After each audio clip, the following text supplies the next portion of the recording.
just last question. If we do put a pool in and we're in a lot of clay in, central Mississippi, is there a recommended type of pool, like fiberglass versus concrete or whatever? It really just goes back to your drainage, Becky. If you can take care of your drainage and make that really consistent around where the pool is, you should be fine.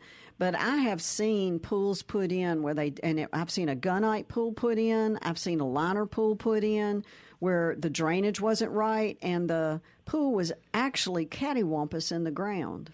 I mean, it was ridiculous. Yeah. It was like the water was pouring out one side because the other side had listed so much. Oh, my goodness. Yeah, so if you don't take care of the drainage, do the prep work, then you're going to have a world of problems with the pool, and then just go back to your budget. Mine's a little liner pool because it's just a tiny little, I'm a liner house. It's just not a gunite house. It's a liner house. But anyone would work. The one thing that I would not recommend in clay is these, what are those things called, Patton? It's a single membrane pool, and you dig a big hole and drop it in the ground.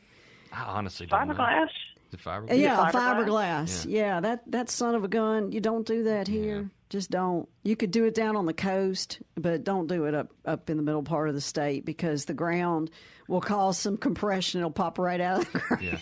Be